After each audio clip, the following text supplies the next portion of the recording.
নমস্কার বন্ধুরা, welcome to Monalisa's kitchen with healthy food. শীতের শুরুতেই আমি গিমা শাকের অসাধারণ একটি রেসিপি নিয়ে চলে এসেছি।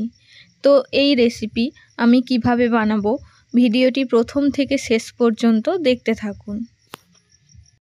গিমা শাকের চচ্চড়ি বানানোর জন্য প্রথমেই আমার লাগবে গিমা শাক। তো শীতের শুরুতেই আমি বাজারে গিয়ে খুব সুন্দর নরম নরম গিমা শাক নিয়ে চলে এসেছি। তো এই শাকগুলো খুব ভালোভাবে বেছে নিয়ে ধুয়ে পরিষ্কার করে নেব। যেহেতু নরম শাক তাই গোড়াটা ফেলে দিয়ে বাকিগুলো কেটে নেব। এইভাবে ছোট ছোট করে গিমা শাকগুলো কেটে নিয়েছি। আর লাগবে একটা বেগুন আর একটা বড় সাইজের আলুকে আমি ডুমো ডুমো করে কেটে নিয়েছি। তো এই তিনটি উপকরণ দিয়েই আমি গিমা শাকের চচ্চড়ি রেসিপি বানাবো। তো প্রথমেই চুলাতে কড়াই গরম করে নেব। তারপর চুলার আঁচ লো করে দিয়ে এর মধ্যে আমি কয়েকটা বড়ি দিয়ে দেব। এইগুলো বিড়ি কলাইয়ের ডালের বড়ি। তো বড়িগুলো অল্প আঁচে খুব ভালোভাবে ভেজে নিয়ে তুলে নেব।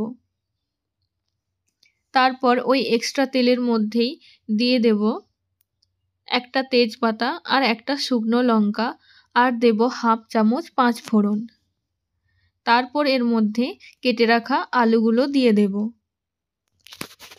মিডিয়াম ফ্লেমে আলুগুলো খুব ভালোভাবে ভেজে নেব।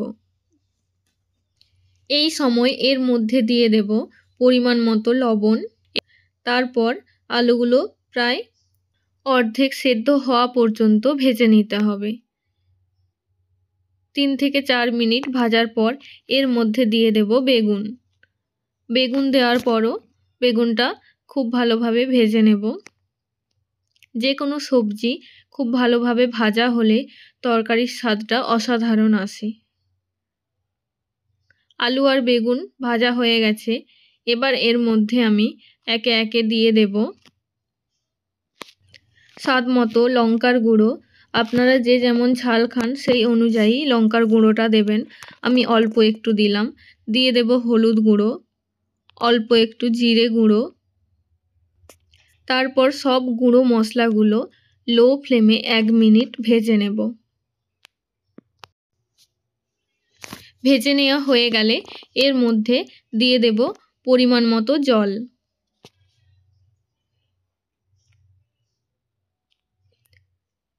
জল খুব বেশি পরিমাণ দেব না, কারণ আলুগুলো নাড়তে নাড়তেই প্রায় অর্ধেক সেদ্ধ হয়ে গেছে।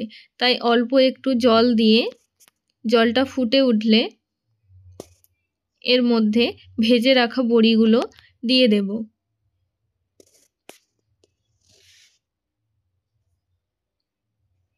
আর দিয়ে দেব কেটে রাখা গিমা শাকগুলো। সবগুলো শাক দেওয়ার পরে চুলার আঁচটা মিডিয়ামে করে ঢাকা দিয়ে রেখে দেব প্রায় 5 মিনিট।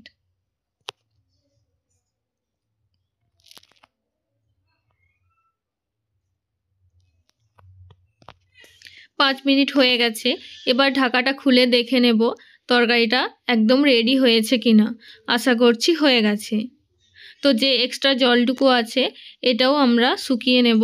আর আলুগুলো খুন্তির সাহায্যে অল্প একটু ম্যাশ করে নেব। এবার জলটা শুকিয়ে আসলেই নামিয়ে নেব। তো গিমা শাকের চচ্চড়ি আপনারা এইভাবে বানান। আশা করছি ভালো লাগবে। ভিডিও ভালো লাগলে লাইক, কমেন্ট এবং শেয়ার করবেন। আর আমার channel Monalisa's kitchen with healthy food subscribe করতে ভুলবেন না। ফিরে আসছি আরও নতুন একটি রেসিপি নিয়ে। ততক্ষণ সকলেই খুব ভালো থাকবেন। ভিডিওটি দেখার জন্য অনেক ধন্যবাদ।